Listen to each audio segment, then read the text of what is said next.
Hi, I'm Arnie Gunderson from FAIRWINDS.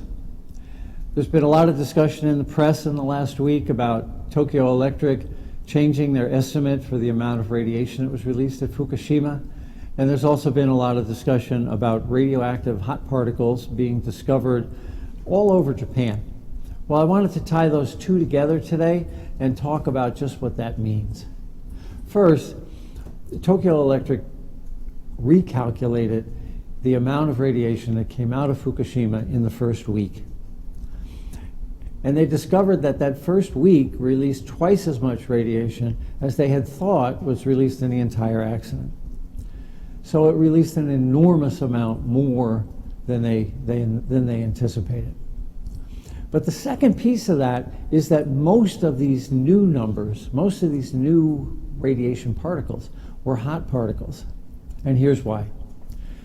Right after a nuclear fuel melts, it releases all of its gases. And those gases are called xenon and krypton. They're noble gases, they don't react, and they surround the population and bombard the population with gamma rays. Now that part of the calculation is pretty straightforward. That part doesn't change with this new estimate from Tokyo Electric. So the xenon and krypton part of the estimate is there. But what's changed is they've realized that an enormous amount more hot particles were released. Now even then, this is an assumption. Remember, all of the radiation detectors were blown to smithereens. And still they're assuming that about 98% of the radiation is still inside that reactor. But this new radiation is in the form of hot particles. What are they? Cesium, strontium, plutonium, uranium, cobalt-60, and many, many others.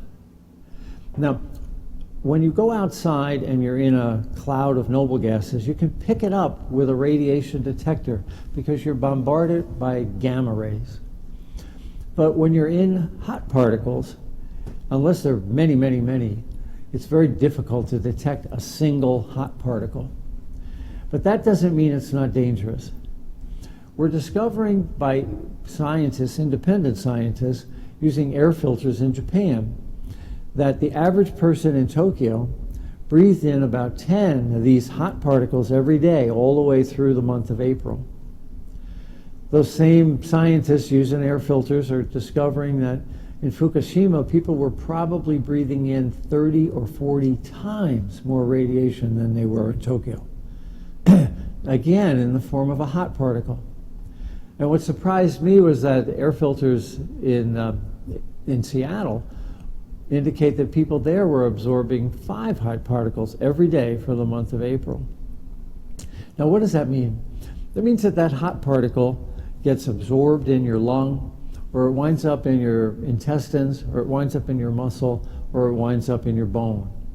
Now, it constantly bombards a very narrow piece of tissue.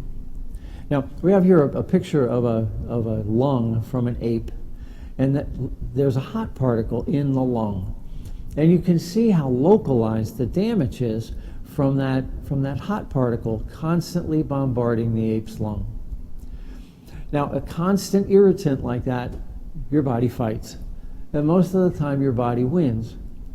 Sometimes, however, those hot particles can cause a cancer, and of course, that's a grave concern.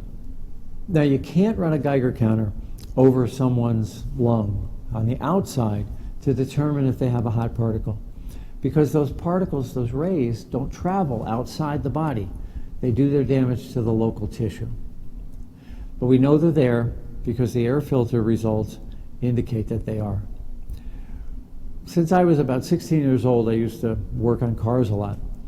And I know that if I was working on a car in Japan right now, I would be using gloves and a respirator if I was removing the air filter in a car, because I know that there's radiation on those air filters. That's what the independent scientists are telling us. The last thing I'd like to talk about tonight is that there have been reports coming out of Japan of individuals tasting a metallic taste. Now, this is not the first time that that metallic taste has been detected after a nuclear accident. People near 3 Mile Island detected a metallic taste in their mouth.